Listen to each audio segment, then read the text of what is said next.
Ryan Seacrest here. When you have a busy schedule, it's important to maximize your downtime. One of the best ways to do that is by going to ChumbaCasino.com. Chumba Casino has all your favorite social casino games like spin slots, bingo, and solitaire that you can play for free for a chance to redeem some serious prizes.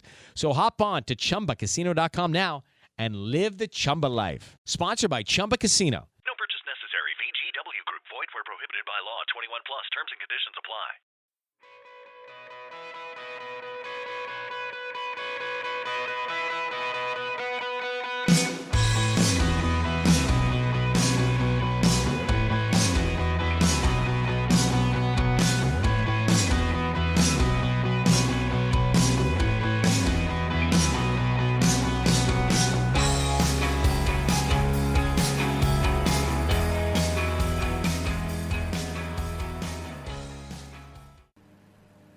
Hello and welcome to the 18th episode of the Extreme Sports Performance Podcast. My name is Ryan Blake, I'm the founder and CEO of Extreme Sports Performance. In this episode I'm speaking to Gary Peters. Gary is a lecturer of sport at Berkshire College of Agriculture. In this episode I ask him the questions I ask all my guests: who he is, what he does, where has he come from and what has he done along the way, what are the key moments from his career so far, what are his top areas of interest? What are the most valuable things he's learnt? Who are his top influences? What are his top resources for information? What are his top sports performance exercises and or drills? What are his top pieces of advice in life, exercise and or sport? And finally, where can people find him? We freestyle a little bit in between questions and towards the end like normal. Hope you enjoy listening to this one. Here we go. Hi, Gary. Thanks for joining us today on the Extreme Sports Performance Podcast. Please, could you just tell the listeners, firstly, who you are and what you do? Yeah, I'm Gary Peters. I'm a lecturer of sport at Berkshire College of Agriculture near Maidenhead. I've been there 3 years now. Could you just give us a background on what you've done before this and your career to date? Yeah, sure. So before this college, I worked at Bucknell University. I was there for about 16 years. I was managing a human performance lab, part-time teaching, research work and consultancy with a range of different athletes, really. So a little overview, I guess. Endurance runners, so from age group, GB cross-country runners, everything in between to kind of professional football, really. Fantastic. So, obviously you've had quite a diverse career and worked in lots of different environments. What would you say, if you had to choose, the key moments from your career so far would be to date? You know, you asked me this the other day, and I managed to get to 2. That's fine. Doesn't have to be 3 at all. Like, no, I'll do it on the hoof as well. One thing I was really proud with a few years ago was I was asked to get involved with the England Women's touch rugby squad and help those prepare for the 2015 World Cup, which was down in Australia. Unluckily, I didn't get to go to Australia, but the squad was actually complimented by the hierarchy as being the best prepared squad that would travel down. And I think they took about 8 or 9 squads altogether to Australia. So that was a good experience working with a big squad, really. So I was doing fitness testing and training camps, advising them on travel, acclimatisation, supplementation. So it's quite a very big. So that was a big learning curve. Also, I was, by accident, I got involved in a research-funded project with the NHS, working with type 1 diabetics and looking to reduce hypos. So that was a big learning curve. I was probably the least intelligent person in the room by far, but I learned an awful lot. So that was a great experience. They're the main two, Ryan, to be honest with you. Sure. There is one that gives me a little bit of pride when I still see it advertised. Early in my career, probably about 18 years ago now, I was involved in a health promotion scheme. And it was just, have you heard of the Walking the Way to Health schemes? Yes, yeah. Possibly. I actually helped set one up in my area. And that's still running now, so I have a little smile when I see it advertised still, so that's still running. So, yeah, that was an early project management experience. But yeah, that's it. That's my three, I guess.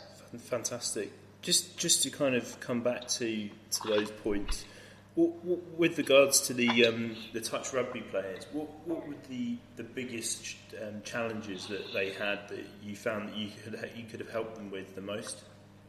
I mean, for me, going right back to the start of that, I had to get to know the sport to start with. You know, it was a new thing for me, so I had to kind of learn about the sport. You know, the energy demands. But I think it was just, how can I put this, kind of managing the different people. Yeah. I guess.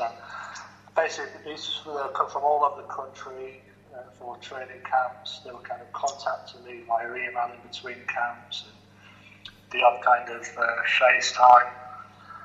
So it's just, I guess what I learned most was the individualisation, in a nutshell, really. Because I think we do all the reading in the world about working with athletes, preparing them, but then on that one-to-one basis, we're going to get rid of those cookie cutters and actually really individualise it. So I think that was the biggest learning thing there, really. I've had a lot of experience with working in different sports with different types of athletes at different levels, and even when you're managing high numbers or big groups, big squads, it is possible to individualise generic programs with very minor tweaks, just to make it slightly better for those people. And I find that it does have a range of benefits. Actually, obviously, it's more specific to their physiology, but it allows a bit more buy-in with the athletes too. If they know you're doing all you can to help them specifically, then they sometimes seem a little bit happier to help you out in a way by doing a little bit more. So simple changes can make quite big differences, I find. They've got some very generalised programme from the previous campaign. Yeah. They didn't really take into account the things they might be able to access in their own individual gyms, wherever they're training, the general, normal gyms, and there wasn't any kind of considerations what they might have access to. So what I did was basically put a menu together for them. That's the best way to put it, really.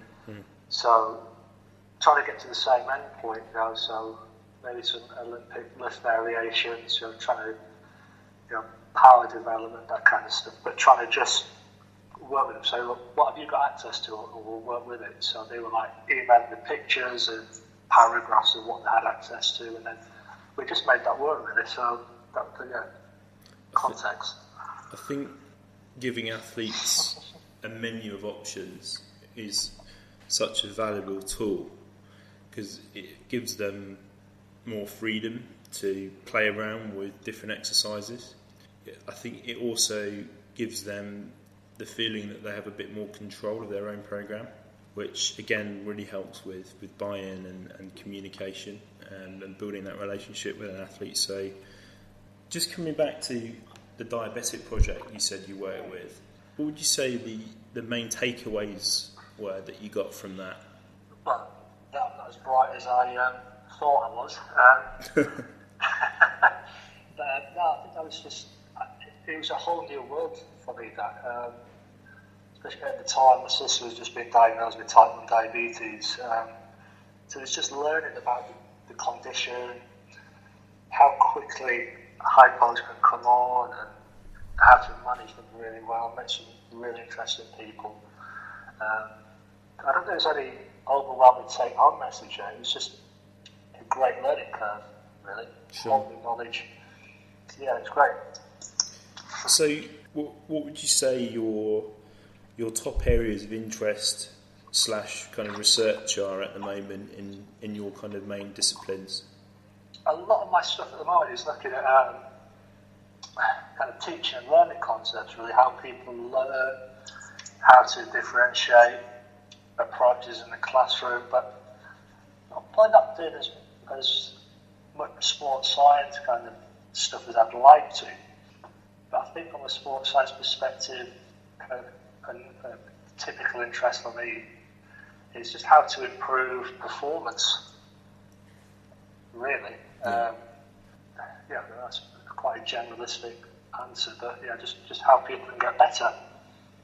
That's my constant kind of everyday relentless pursuit of better, really, performance enhancement and how people can get better.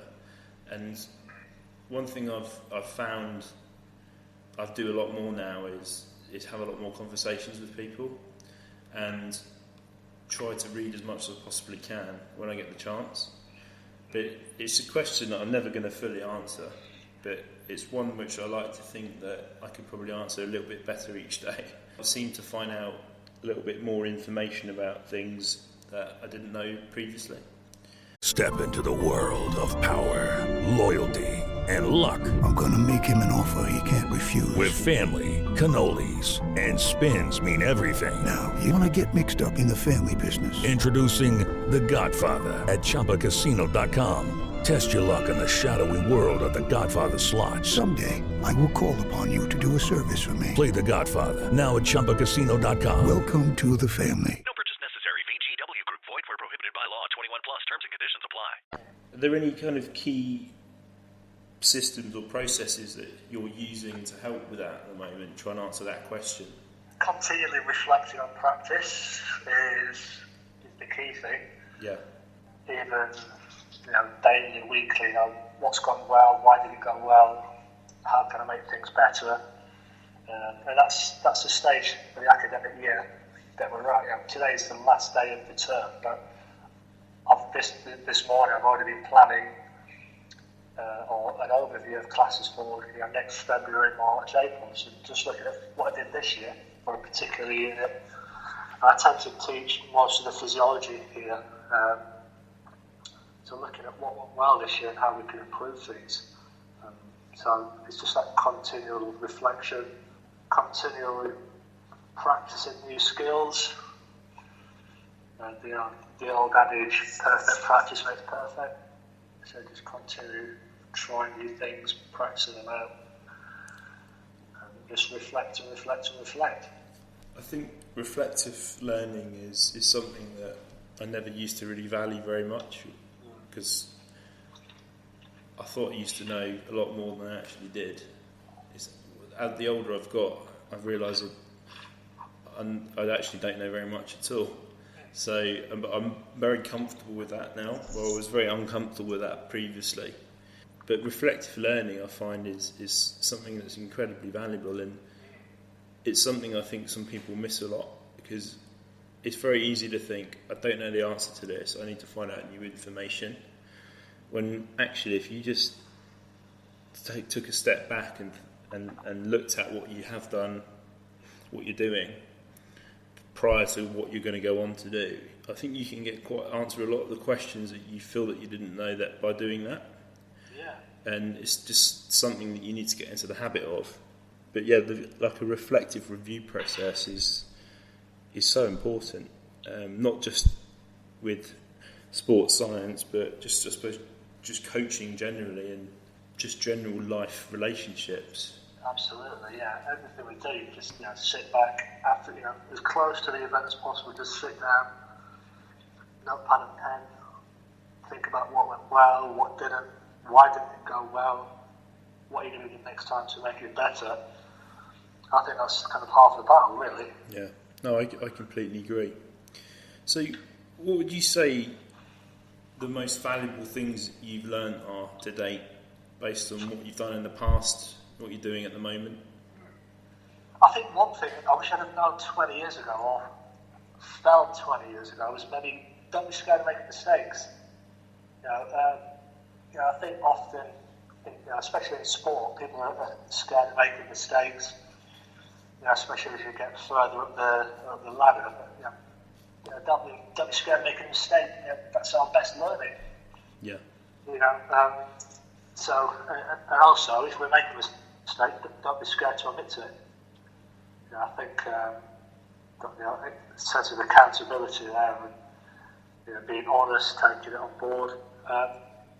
So that'd be kind of one of the first kind of lessons.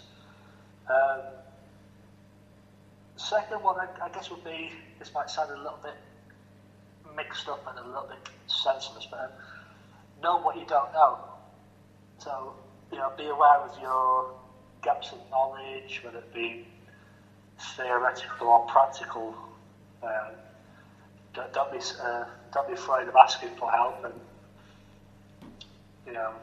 just kind of be trying to continually learn. And I think if you look at the fitness industry, people get a certain qualification and then they think they know absolutely everything. Yeah. When in fact they may not do. So then it gets a little bit thin ice in certain situations. So just be confident. Actually, do you know what? I'm not quite sure about that. That's not my area, but I'll find somebody that does. So that'll be kind of my kind of second take home. And I think probably one of the most important things as well, right? I only kind of got this maybe 2010?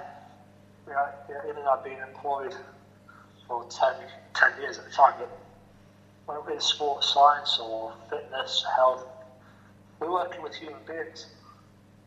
No matter the level of the athlete, they're human beings at the end of the day. So, they're going to have things, they're going to be fathers, brothers, wives, daughters, they're going to have things going on. They're going to be having good days, bad days, so that's one thing I never kind of got until I was quite fortunate in the lead up to the 2012 Olympics to have a few physiology sessions with a rower. Yeah. This guy, he got a gold medal in the previous Olympics. He was training for the London Olympics, big home Olympics. And I was expecting, I don't know what I was expecting really, just some big shot, big star kind of thing. And he was probably one of the most humble, down-to-earth guys I've ever met. And that's like, no, this guy's human. I'd doing my homework before he came in, having done some internet searching, seen some YouTube videos of him in action. So this guy is awesome. I thought he was going to be kind of on a pedestal.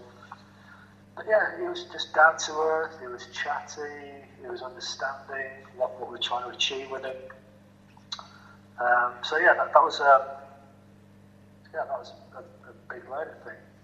It's very easy for you to forget that the person in front of you in a sports science, strength conditioning, physiology, whatever it is setting is, it's just like you really. They're there to be helped, and they're there for a reason. But they're human, and they have exactly the same challenges as you do. To put it in a simple context, a little bit of a crude context, they need air in the lungs, so we've got a hole in the arse, same as me and you. Yeah. So. Yeah, exactly. No, I completely agree. Completely agree. But yeah, it's basic communication skills, relationship building, and just kind of interaction and listening. Like that's the old adage, 2 ears, 1 mouth is for a reason. Exactly. And that's something I missed when I was a lot younger. I just thought, whether it was because I was nervous or wasn't very comfortable with what I was doing and how I was doing it or how I should be doing it, I just talk a lot but listen a lot less.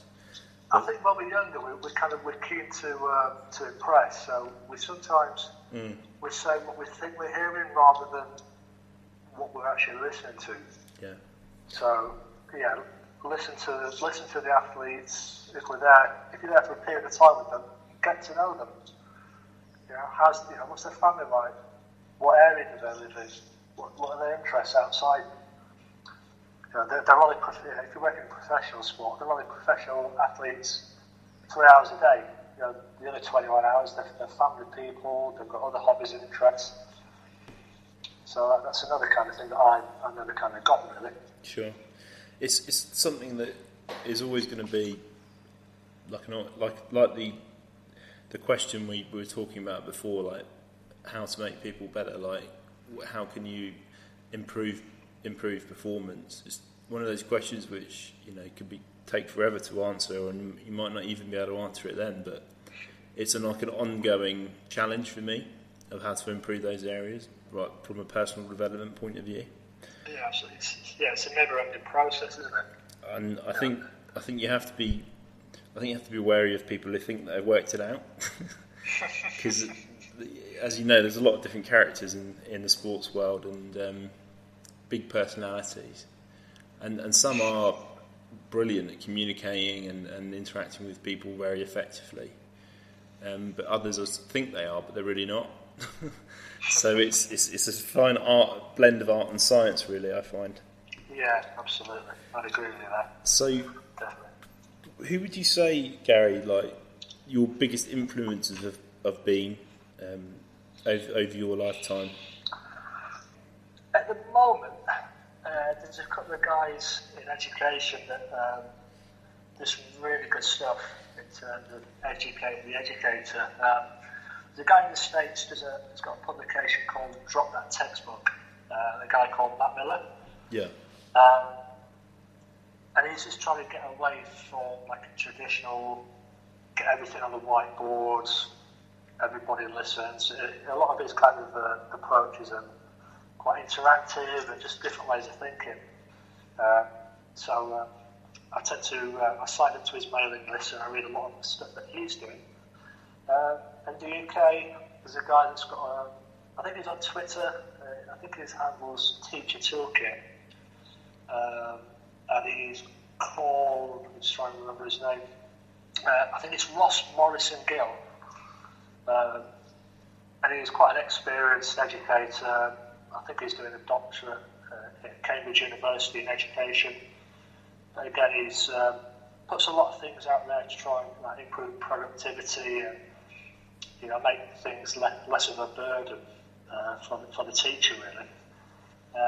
From a sports science perspective, probably your normal. Hello, it is Ryan, and we could all use an extra bright spot in our day, couldn't we? Just to make up for things like sitting in traffic, doing the dishes, counting your steps, all the mundane stuff. That is why I'm such a big fan of Chumba Casino. Chumba Casino has all your favorite social casino-style games that you can play for free anytime, anywhere with daily bonuses. That should brighten your day a little. Actually, a lot. So sign up now at ChumbaCasino.com. That's ChumbaCasino.com. No purchase necessary. VGW Group. Void where prohibited by law. See terms and conditions. 18+.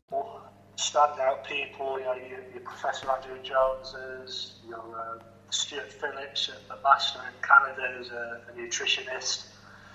So they're kind of from a physiology history. And on Twitter, I really enjoy reading Training Ground Guru. The name of the guy escapes me. But he's always posting some good little insights and making reference to some of the latest research and approaches. So they're kind of what I'm looking at the moment, really. From a couple of names actually from the diabetes thing. A guy called Dr. Alistair Lung, who's a consultant endocrinologist at the Churchill Hospital in Oxford. He was one of the guys that made me feel extremely dumb. But he was just very down to earth, very bright guy, put things out there really understandably, really clearly and easy to understand. So yeah, he was a big influence during that study. Awesome. So I will make sure that I put links in the show notes to all those references. Sure. Just so people can check them out in their own time. So, I mean, this leads really nicely to kind of the next thing I was going to ask, and this you may have already answered this previously, but if you needed to find out more information about something or new information that you didn't really know, what would be your kind of resources to source that? Where would you go to find out new information? There's a couple of resources I've used to help put materials together and to put little booklets together for some of my students this year. Stuff like Visible Body Learning, which is I think it's an American website that's got some good anatomy sections. The Khan Academy is another good one. Quite broad in its range of subjects, but if you just put in the kind of topic you're looking for, there's typically some nice materials there. And actually another one that I found really useful, nice and simple, Times Educational Supplement, test. Just log in with a Google account there. There's free materials that you can adapt or make use of. Just put a little kind of reference at the bottom of your work if you've used somebody else's work. And good old-fashioned Google Scholar, really. You can't beat Google Scholar. Brilliant. I'll definitely put those in the show notes as well, Gary. Yeah. Just so people can access them in their own time. Yeah, Google Scholar is something I wish I'd known about a lot sooner than I actually found out about it. But it's brilliant, especially if you're trying to get very specific information on something. Yeah. If it makes you feel any better, Ryan, I don't think Google Scholar existed when I was an undergraduate. So. Did it not? Yeah, I was just reflecting the other day. I can't remember who I was talking to, but I was talking to someone about when I was doing my master's research project at Portsmouth, and I just thought, God, I would definitely go about that a different way now. It was literally having to go to the library, find the journals, photocopy the journals, go through the journals, highlight them all, and then put the references in, and it took forever. But there's it's a lot more of an efficient process these days. But I remember going to the British Library during my undergraduate dissertation with this big list of journal articles I needed, and they said, come back in 3 hours, we'll get them for you. I thought, brilliant, they're going to copy the papers for me, and they just gave me a big pile of the actual journals, and then I had to kind of get the right page numbers, photocopy them. It's certainly a lot easier now. I know. Technology can sometimes help you, but sometimes hinder you. But it definitely would have helped back in the day that I was stuck in that library. Blimey. So, just kind of moving on to the next thing I wanted to talk about. I mean, you could come at this from any angle you want, really, as a physiologist or more strength and conditioning. But what would you say the top sports performance exercises, drills, but I'm also going to throw another one in there, tests that you've used with athletes that you found most informative and beneficial to your practice? Again, context is king, but I think in a good old-fashioned general foundation, I'm a big fan of just your old-fashioned compound lifts, deadlifts, bench presses, shoulder presses for kind of the large muscle groups. I'm going through a little phase of enjoying my Olympic lift variations at the moment. The multi-joint, the hand clean, push presses, for your hip and knee, flexion extensions. In terms of tests, it's that time of year, isn't it? All the football clubs are doing their pre-season. So, and I always have a discussion when we come to like team sports, and we talk about agility, but is it really agility? Is it just changing direction? The kind of little subtle difference between those two. Yeah, I like the yo-yo test. That's got quite a lot of merit. I've used the arrowhead for changing direction quite a lot. So just little kind of 90-degree changes, 45-degree changes.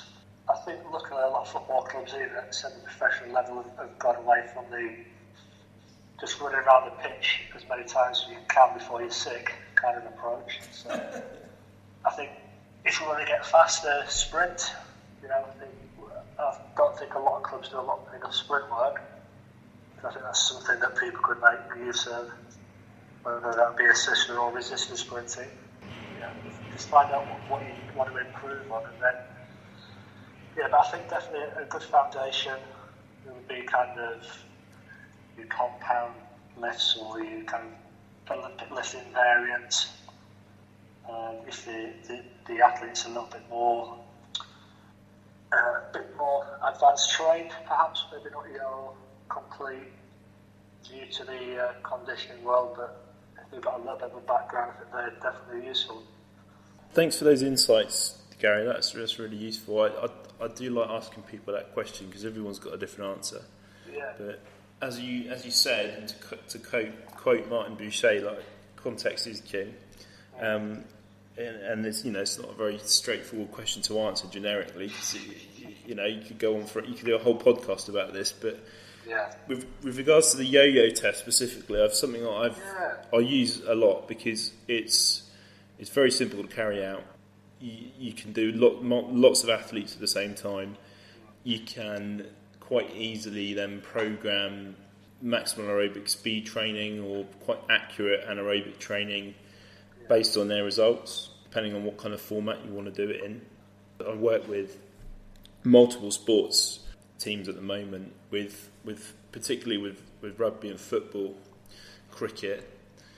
Just being able to then transfer those yo-yo scores, those distances, into metres a second units, and then using those specific scores to target distances for them to run in their training. Really, really useful. We're currently using a 10 second on, 10 second off protocol at the moment, which is based over a 50 metre, or it's been between 50 and 55 metre linear distance, or a 25 to 27 turning distance, and that's quite a good variable to probably get them working between 100 and 110% at their maximum aerobic speed, which definitely keeps them honest, but doesn't completely kill them. But the good thing about that protocol is, doing 10 to 12 reps is going to take 3 to 4 minutes, giving them 3 to 5 minutes rest between sets, and doing 2 or 3 sets, you can get a pretty good quality session done in 20-25 minutes. So it's very efficient, and it's usually quite accurate, and it's very easy to progress. So I am a big fan of using that protocol myself, but the boys are not necessarily a big fan of doing it as regularly as we do it. But they have started to see benefit and starting to buy into it a bit more. And the other thing which is very useful is you can make it quite easily competitive. So if someone, if you move the cone up an extra half a metre for someone each session, the others start to try and keep up with them. It's really good. That's specifically a very good test. So just kind of coming towards the last few questions I wanted to ask you, what would you say your top pieces of advice in life, exercise and or sport would be, that you would promote to either the younger you or possibly to graduates just coming out of university, or aspiring S&C coaches, aspiring sports scientists? I think going back to the 3 valuable things that we spoke about, I think if I'd have known those 20... Hello, it is Ryan, and we could all use an extra bright spot in our day, couldn't we? Just to make up for things like sitting in traffic, doing the dishes, counting your steps, all the mundane stuff. That is why I'm such a big fan of Chumba Casino. Chumba Casino has all your favorite social casino-style games that you can play for free anytime, anywhere, with daily bonuses. That should brighten your day a little. Actually, a lot. So sign up now at ChumbaCasino.com. That's ChumbaCasino.com. No purchase necessary. VGW Group. Void where prohibited by law. See terms and conditions. 18+. Years ago, I think I might have not better, but I think I think my learning process would have been a little bit more smoother. I think one that we kind of often forget, be kind to each other. I think that's a great overriding rule, be kind. Yeah. Say hello to people, a little smile.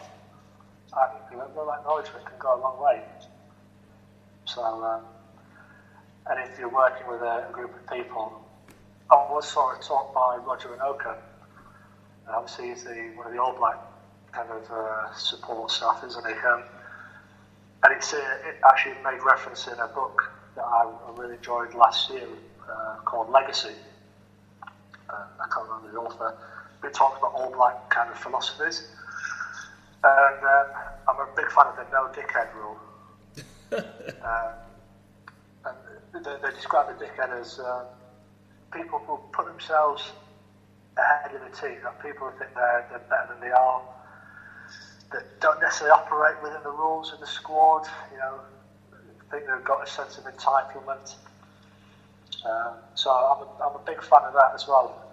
In the classroom, you can almost get the students or the athletes to police that themselves.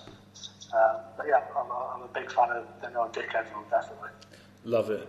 There's definitely, I'm not mentioning any names, there's definitely a few people I'd like to pop that rule in front of. Yeah, I can think of quite a few actually, but I think it's honest mistakes, and a lot of it's to do with immaturity and just learning, really growing up. But I probably could have done with reading that rule myself, to be honest. When I was younger, I think one of my most valuable experiences, transitioning as I suppose a teenage athlete to like a senior athlete, was humility and just respecting your elders, but also just respecting people around you as well, whether they are your teammates, your coaches, your teachers, your parents. Everyone cares for you and wants you to succeed, and I think you just need to show that you appreciate that. Do you know what, a memory from being 12 years old at the start of secondary school has come to my head. We had a fantastic PE teacher called Mr. Johnson, was called, and he ran the school football teams. And he tried to install us right from the very start that no matter the result, whether you've won 10-0 or lost 10-0, shake your opponent by the hand, congratulate them. Inside you might be thinking, do you know what?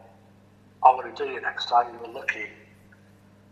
You might be crying inside, but show that, put that face or sense of humility, shake the hand, look at them in the eye, and say, "Well done, well played."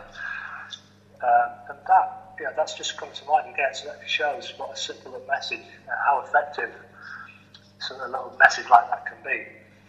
So I'm thinking about 30 years ago now, and that memory still is still installed enough to install it into my 8-year-olds, 8-year-old football team, and they make a point of shaking hands with their opponents after the match, whether they've won or lost. And I think that shows a lot, really. I think that's brilliant, and I can completely relate to that. We've all been on the winning and the losing side of sports teams, haven't we? And two very different sets of emotions, but it is important, I think, to learn those life lessons early. And then if you see people kind of forgetting those, just subtly remind them that it's not necessarily about winning or losing. There's a lot more to it than that. But it's easy to forget, isn't it? It's easy to forget, but it's important. Yeah, definitely is. The book I made reference to, Ryan, I've just kind of got my iPad in front of me. It's a book called Legacy by James Kerr. Okay, great. I'll stick that in the show notes. Definitely, that is on my reading list. Is that the one that, forgive my ignorance here, is that the one that they talk about sweeping the sheds, or is that a different book? I think it is, yeah. He just talks about the on-that principles. Yeah. So there's kind of the idea of sweeping the sheds, and talks about leaving the jersey in a better place where you've left it. So yeah, it's a really good book. Awesome. I'll definitely put that in the show notes. Thank you for the reference. So we are coming towards July 2019. What have you got coming up in your schedule, Gary, for the rest of this year? Any exciting projects or any trips anywhere? Well, I've got, I made reference earlier to being a tutor and assessor for a fitness training provider. So I've got a few weekend courses between London and Cardiff over the summer. Definitely a bit of family time is important. So we've got a week in Cornwall lined up at the start of August. So definitely a bit of downtime. Yeah, no device rule for a couple of days. Just enjoy a bit of time off, really. Sure. Bit of preparation time. It seems ages away, but when we get to like the third week of August, we'll be kind of getting the new students enrolled and showing them the ropes around the campus, and so bit of prep time, bit of downtime, bit of family time. So that'll be my summer, and it'll be gone before I know it, really. I know it does fly by, doesn't it? I'm also looking forward to a little bit of a break. It's been quite a busy term for me, this one as well. Mainly with cricket teams, athletics teams, tennis teams, and track and field teams. Sorry, and rowing teams. So you've had a few trips away as well. Yeah, it's been quite good. I'm quite lucky. I get to go away to most pre-season tours with. I'm just trying to do it seasonally. So with rugby, we went to Japan last year. We'll be going to Italy this year. With football, we went to Barcelona last year, which was a brilliant experience, going to their training ground and meeting some of the players. And then we're off to IMG Academy in Florida next year. And then, what was the other one? Athletics. We usually go to Browns in Portugal. A couple of, I think there's a talk about possibly going to Club La Santa this year, but I'm not sure if that's still going to happen. But when we went to Browns last year, the Army were there, the Army rugby team were there preparing for the Army-Navy game. So that's pretty cool to see them train. Some big lumps in that squad. But no, it's a great facility. But yeah, it's nice to always go away and get involved and be a part of that pre-season prep. But it's pretty full on. But it's good. So yeah, looking forward to rugby season starting again, which will be exciting next term. So Gary, just before I let you go, if people wanted to kind of get in touch with you, just to kind of network or ask any follow-up questions, what would be the best way of doing that? I'm on Twitter. If people want to say hello that way, do you want me to give you the Twitter handle, or would you just put that on the notes? I will. I've got it, so I can. I'll add it onto the show notes at the end. Yeah. I'm on LinkedIn as well. Or if people just want to drop me an email, you've got my email address as well, right? I think. Yeah, I have. Yeah. Yeah. So just any of those mediums, just say hello, be kind, and I'd be happy to reach out. If that's the American phrase. Yeah. Awesome. Make contact with people. Bro. Well, please stay on the line until we cut the recording. But sure. I just wanted to say thank you very much. It's been great chatting to you, and appreciate your time. Best of luck with your projects coming up, and thanks very much. Yeah, thanks, Ryan. Good to catch up. Thanks for listening to the 18th episode. We hope you enjoyed the show. Please leave us a rating and or review on whichever platform you're listening on. Please check out our website, www.extremesportsperformance.com. On our media page, we have weekly blogs that include Thought of the Week, Exercise of the Week, Recipe of the Week, and Training Song of the Week. Each month's collection gets compiled into our monthly newsletter along with company service and store updates. You can sign up for free to receive this via our subscribe page. Our online store consists of training programs, online and in-person coaching, nutrition plans, toolbox, and interactive training systems. Please follow us on our social media platforms, Instagram, Facebook, Twitter and YouTube. Links to these can be found at the bottom of every page on our website or via any search engine. That's all for now. Until next time, take care.